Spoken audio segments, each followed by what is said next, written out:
going on, guys? Tom Davis here. I am in Phoenix, Arizona, and today I'm going to teach you how to safely, properly introduce the recall using the remote collar. Let's get it.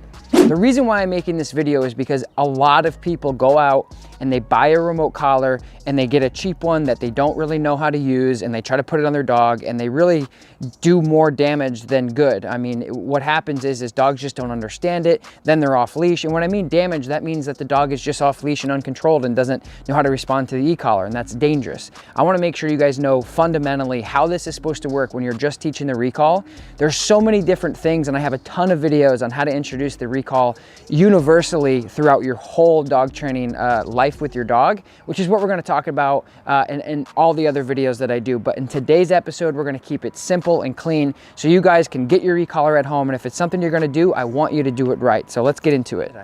So all you guys need to start this, what I'm using right now is a Dogtra 280C, which is, Dogtra is the company, the 280C is the model.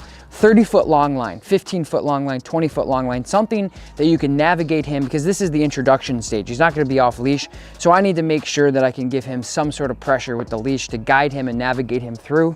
The other thing that I'm going to be using is the Dogtra sound box, which every single time that I use the remote collar, you guys are going to know when the e-collar goes off, because timing is really key. And the other thing I'm using is a bag full of treats. I like to use beef liver treats because dogs love them. So in a perfect world, you guys are going to want to be introducing this with not a lot going on. Maybe a room where there's nothing in there. You got your treats, you got your e-collar, you got your long line, but dog training isn't perfect. We're never going to be in a perfect scenario. I'm training him in his driveway with not a lot going on first thing in the morning. So we're going to let him out, and I'm not going to hold the leash or anything because he's pretty responsive to verbal cues in the first place. I'm just going to start associating that low-level stimulation. Benny, come. Yes, good boy. Good come. Sit. Yes, good. Good man. Break. Make it fun. This is fun. So when the e-collar goes off to the dog, he feels that stimulation. I pair it with, hey, come. He comes to me, and then it shuts off. It's a classic form of escape training. This is not a correction. This is not a punishment. This does not hurt the dog. All it does is gets his attention from a distance without actually physically touching him, which is brilliant because we're using modern technology to train our dogs off leash, which is wonderful. Huge advantage. So we're gonna do this again. Benny, come. Yes, good come. Well done. Sit. Good. Benny, come. Yes, good come. Well done. Good boy. Sit. Yes. So that was an out of sight recall, which was brilliant. And again, if you have a dog that's already pretty responsive to your verbals, all you're doing is tagging this in. One thing a lot of people do and they make the mistake of is they will actually put their dog in like a sit stay, and then they try to do their recall, which is not suggested because that's unrealistic as ever. You want to make sure he's out, he's getting into stuff, he's doing whatever he wants, and then we're going to work on recall that way. Benny, come. Yes, good come, buddy. Sit. Yes. Good boy. Good man. So a couple frequently asked questions, guys, is when to actually hit the remote. At the same time you ask your dog to do something. Say their name, hold continuous, and then the dog will respond to you accordingly. So there's two different functions here on the Dogtra 280C. So there's a nick and then there's a continuous. It's very simple. The nick means that you're just nicking the dog, you just tap like this. Even if you hold it, it only goes once. And continuous is exactly how it sounds. You hold the button down until you release your finger. So that's what I'm doing with recall. He's over here, he's doing his thing, he's sniffing the garage, he's sniffing flowers, whatever, scorpions maybe. And then I tell him to come, and then he commits and he says, okay, I'm gonna commit to you instead of what I'm doing. And then I release the pressure. Classic form of escape training. What I wanna do is stay over here, like where it's easy, and then transfer to the grass.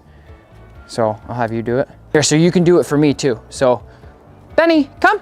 Yes, good boy. Sit. Good, and I'm gonna draw him in just a little, suck him in a little bit more. Benny, come. Good, sit. Yes, good. Good man. Break. Go ahead and try it, Justin. Benny, come. Good. So now we're gonna go kind of like to the phase 2. And again, he's been pretty conditioned. Benny, come. Yes, good boy. Good come. Yes, good boy. Sit. Good, so we just recalled him off of this gentleman over here that's doing landscaping. Really, really, really good. And then we're paying him, of course, because that was brilliant. After you guys have done this for a couple days and you're familiarizing yourself and just everyone rushes. They want to see something right now. Don't do that.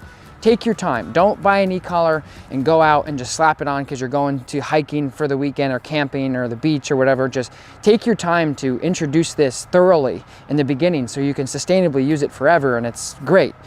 Benny, come. Yes, good, come.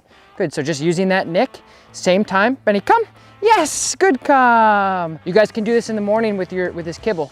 Half a cup, come out with 25 pieces of kibble. Really close, Benny, come. Yes, good, come. Benny, come. Yes, then, right, so you call him right now. Benny, come. Good, come. Nice. So let me show you how to size it. Benny, come. Yes, buddy, good, come. Sit.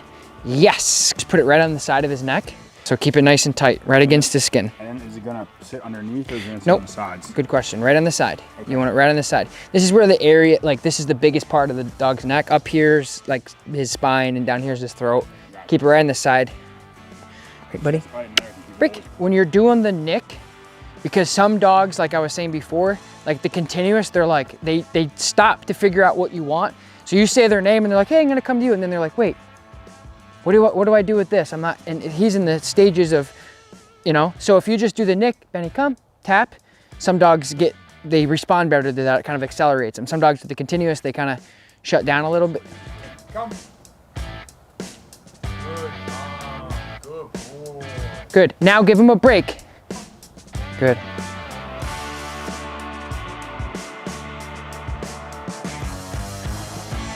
That would be your morning session. That's it. Okay. You're like, hey, do you get it? Okay, good. Just making sure you're still sharp. That's it. But what I would do in the next 3 days, or I'm sorry, in the next 2 weeks, is do that 3 times a day. Recall to you, good, come, done. Put him in a sit. Sit. Good job, Benny. Good man, Benny. You're so good. You're doing so good. Mwah. Good, yes. All right, you guys, so now that we have Benny in a really good spot, you guys have the information that you need to do it right. And that's really why I made this video, because the e-collar has, I think it's really overwhelming for a lot of dog owners, and there's a lot of misinformation out there.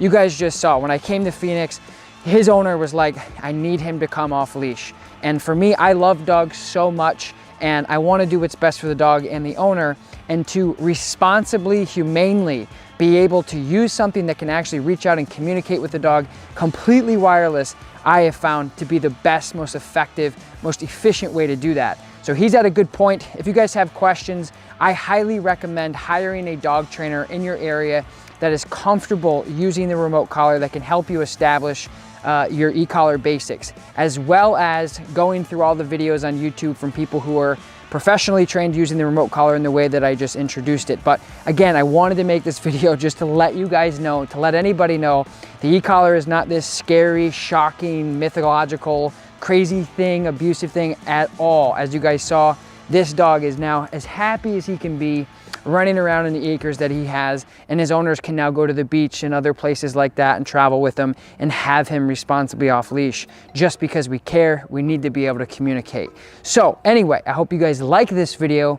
I really, really do. I hope that it was insightful for you. I appreciate you guys watching. If you haven't yet, do me a solid favor, you guys. Like this video, smash that subscribe button. We put videos out like this every single week, sometimes twice a week. I appreciate you guys again. I will talk to you next time. Peace. Okay, come on, break.